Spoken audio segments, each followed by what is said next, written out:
With the leaders of South Korea and the U.S. holding their first ever bilateral summit this week, executives of South Korea's largest tech companies, Samsung, SK and LG, are accompanying President Moon Jae-in to Washington, D.C.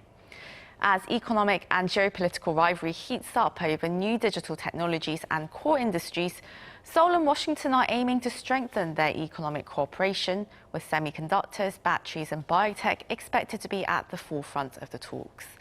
We discuss today what's on the cards with Troy Stangrone, Senior Director and Fellow at the Korea Economic Institute based in Washington, D.C., and Yang Jun-seok, Professor of Economics at the Catholic University of Korea. Warm welcome to you both. Thank you for joining us today.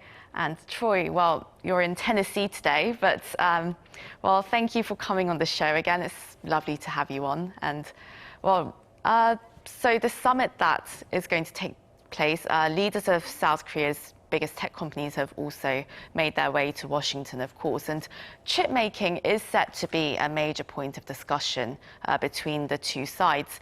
Now, Samsung Electronics, they're expected to make a $17 billion investment to build a semiconductor plant in your country. How important is building this so-called chip democracy to America right now, especially given this global supply shortage? Well, thank you. It's good to be here. And I think this is a critical component for President Biden. His administration initiated a 100-day review of 4 critical items, one of which is semiconductors. But one of the key reasons why semiconductors matter is that semiconductors have essentially become ubiquitous in products.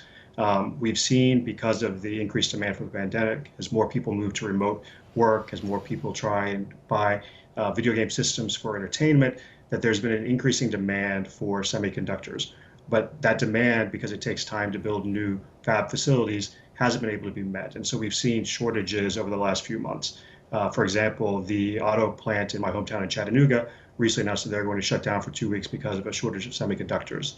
But these have become so ubiquitous that even, for example, some toaster ovens use them. And so what the Biden administration is hoping to do essentially is 3 things. One, to take and secure a supply of semiconductors to avoid these types of shutdowns in the future if there's another economic crisis or another pandemic, so to ensure supply. 2, there is a broader economic component in the long-term strategy. Because semiconductors are so important for so many items now, having access to cutting-edge chips is important for having more advanced products and advanced technologies. So they want to ensure supply and access to the top cutting-edge chips that they can. At the same time, there's concerns about China, and so they want to ensure the national security side of it as well. Of course, and Jun-seok, it's lovely to have you on the show again as well. Now, what does this $17 billion investment mean for both sides? Okay, well, Samsung is the second largest foundry in the world, next to TSMC of Taiwan. TSMC takes about 55% of global semiconductor production. Samsung takes about 18%. One of the problems that U.S. sees is that it is still leading the semiconductor industry in terms of technology and revenues. It's just that United States doesn't make its own semiconductors anymore. That's part of the problem that they have with the automobiles. And because TSMC and Samsung takes about 70% of global semiconductor production through the foundries, they take orders from designers, not only from the United States, but all over the world, and produce it, that I think President Biden wants that production facility, or at least part of it, in the United States. Now, for Samsung and Korea, for Korea, it's a mixed picture. Obviously, we would rather make the chips in Korea if we can, but diplomatically, that may not be a good solution because the United States really do want some production facility in the United States. But they will be offering a lot of incentives, I think, to Samsung, and perhaps some incentives to Korea as well to compensate. And so it's basically up to Samsung and Korean government to try to make mutually the best deal possible. One thing I am somewhat concerned is that because the government, it's a bit of a 3-player negotiation with the Korean government in the middle, that perhaps they may overpromise things that Samsung cannot deliver at this moment. Now, Troy, we're seeing trade supply chains becoming more and more intertwined with security issues. How do you see the U.S. sort of changing its economic relations with allied countries in this respect? So I think we're going to start to see a different approach to allies and a different approach to who are key allies. Right now, there are key products, semiconductors are one, but there's others as well. So there'll be an effort to build ties that are deeper with these key countries. For example, on the semiconductor side, if you think about this, not just South Korea, but countries like the Netherlands who build key equipment for the production of semiconductors will be important to have good ties with. But specifically, the administration will also be looking to take and ensure that sensitive technologies are not transferred to China or potentially other countries. So that way there's more of a supply system to where key sensitive technologies are maintained within the countries who have the advanced semiconductor technology. So that way to prevent one, advanced semiconductor technology from getting into China, but two, also from the national security perspective to ensure that the U.S. and its allies have access to the most advanced chips in their military as opposed to China to maintain a military edge. So I think there's an important economic side to it, but also an important defense security side as well. Right, so we're not just talking about semiconductors, but also the 5G network, batteries, a lot of new technologies that the two sides could really talk about during the summit period. And Chun-Sok, as the US aims to move away from trade with China on these technologies, how do you see it reconfiguring its supply chains in these emerging sectors? Do you think the US is going to pursue a more multilateral framework of economic cooperation among its allies, which are democracies? I think basically the United States doesn't have a choice except to accept some global supply chain type of management.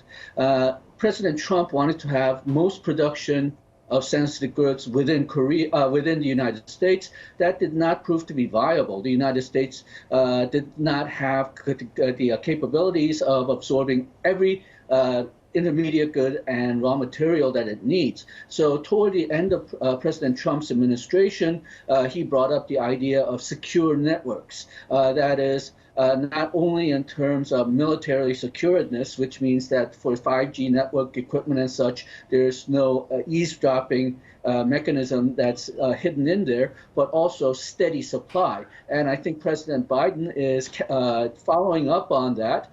So Korea needs to make a partnership with the United States in terms that its security, its products, its technology will be secured from China. So China will not get access to American or Korean up-to-date technologies. And also the Korean equipment will not have any kind of eavesdropping capabilities. And then how to guarantee that the intermediate goods and raw materials will be flowing steadily to the United States. This needs to be worked out. I don't think it could be worked out in a presidential meeting. It'll have to be with lower level officials who are very knowledgeable about technical aspects of these things, but making that secure supply chain, I think will be an important topic, important economic topic in this presidential meeting.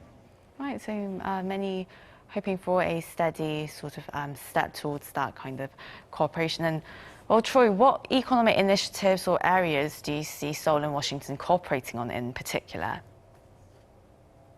So I think one that we're going to see at the summit and that we've seen discussed already is electric vehicles and electric vehicle batteries.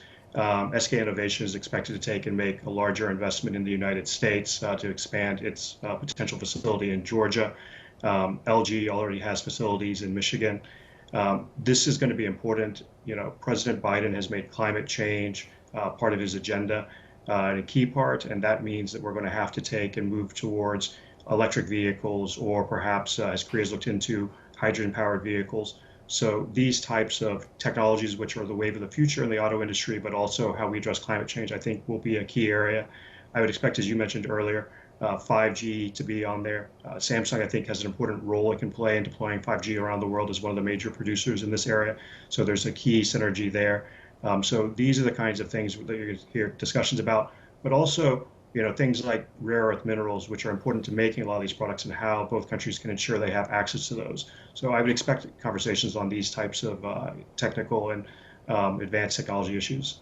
And Troy, what do you think the US will ask of South Korean companies that are in America this week during the summit period?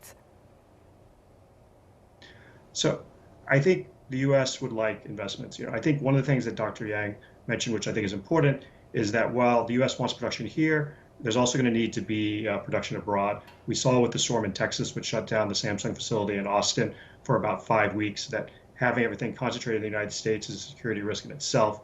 But so this is where Dr. Yang's point about how not just can you bring facilities here, but how can you ensure security at facilities in South Korea or other parts of the world that can then supply the United States will be critical. And so this is really going to have to be a corporate-to-corporate partnership, to where the government's trying to encourage the companies to put in place certain procedures and other safety mechanisms. But I think that's really where the corporate side of things will go. And Chun-seok, your thoughts on the areas that the US could cooperate on with South Korea? Well, the two major issues that they were talking about is the semiconductor and the electronic batteries for cars, but also some other materials that we can think about is a global minimum corporate tax. This has been a big issue for United States and Europe. I don't think it's as big an issue for Korea, because Korea has right now a higher corporate tax rate than the United States, but it'll be nice to have Korea's backing on it. And I think it'll work to Korea's advantage because, well, Korea does need higher tax revenues because we've spent so much in the last couple of years. So there will be, I think, some discussion on that. And then intellectual property rights for vaccines. Again, I don't think Korea is going to be too much directly invested in this because Korea does not own IPRs for vaccines for the coronavirus. But still, if Korea is going to become trying to become a local hub for vaccine production, that is an issue that Korea needs to make its position known. And then data security, I think, is another issue. One of the things that we talking about was secure supply chains, and as I mentioned, trying to limit eavesdropping possibilities through 5G equipment is, I think, another issue that's going to be talked about, if not on the presidential level, then at least on the high ministerial level accompanying these talks. And one issue that I wish would be included, but I'm not sure it will be, is WTO reform. The U.S. attitude toward WTO has gotten a bit better after the Biden administration, but still the U.S. administration, Biden administration, is not making that much of an effort to get judges in the WTO appellate body. And I think that is hurting the WTO. We need to get WTO moving. I'm not sure if the United States and Biden administration is interested in that.